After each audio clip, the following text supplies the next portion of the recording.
松本隆さん、当時19歳。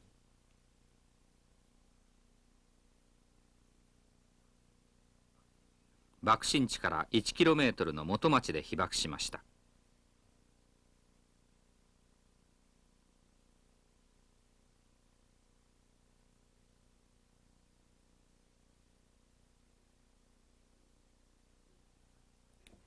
西部第104部隊歩兵砲中隊の初年兵だった松本さんは、兵舎の2階で作業の準備中に大きな衝撃音とともに建物の下敷きになり、頭や右足に怪我をしました。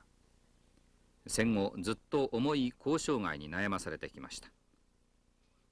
昭和61年にはがんのため胃を摘出しました。その後貧血低血糖に苦しみ、入退院を繰り返しながら語り部活動を続けています。被爆した当時ね、私はその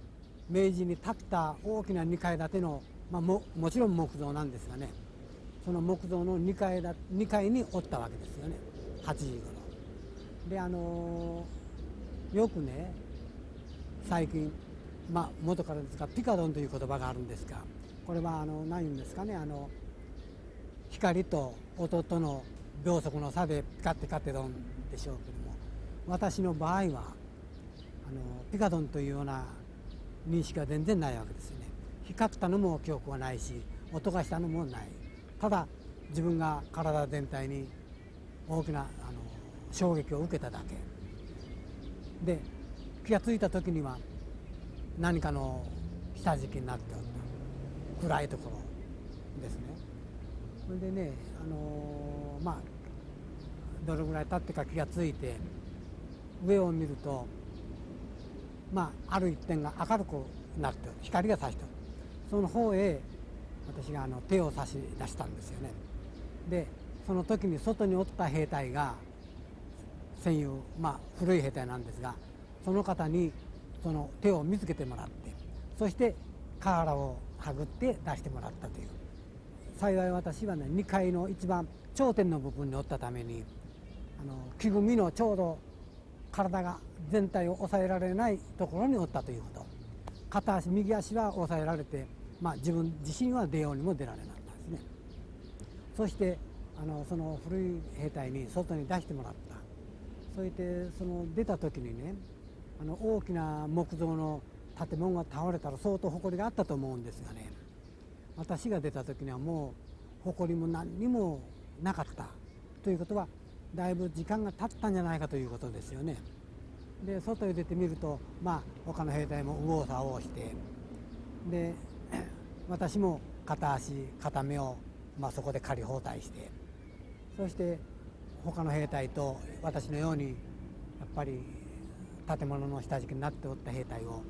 5人か6人引っ張って出したわけですよね。その時にはまだ原子爆弾という認識が全然ないために、誰も部隊の中の何中隊に落ちたんか、爆弾がどの建物に落ちたんかという、みんなが話をするわけですよね。でそうしておるうちにだんだん話が広がって、部隊中全部だという話が広がって、そうなら部隊よりとにかく外へ出なさいと、外に逃げなさいというふうに、命令のような話が出て、そして私は2人で、戦友と2人が逃げたんですけども、その間に私らのおった建物の隣が炊事をする建物だったんですよね。で熱線で焼けたんでなくして、その炊事の方から火が早く回ってきたということですよね。で私らがおった建物も当然火事になったと。そして私らも危険を感じたから、古い兵隊がとにかく避難せと、逃げと。で見るともう戦友が家の下敷き、もう火は回ってきた。出そうにも出してやられ、もうとにかく私の名前を呼ぶわけですよね。松本を出してくれと。でも私らはどうにもできるのですよね。自分の人間の力だけではどうにもならない下敷きで、それをね、もう見殺し言うんですかね、ただ言葉がないで、ただ手を合わせてその場で、そしてそこを離れたんですがね、まあその状況は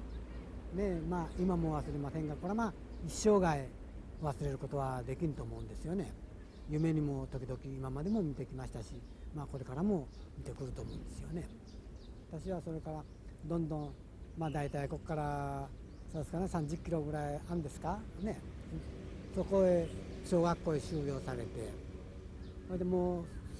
その晩ね、もう雑魚寝教室ですからね。そしてあくる日に割と軽症な人は、それからまた10キロぐらい奥の口村という当時、今は広島市になっておりますが、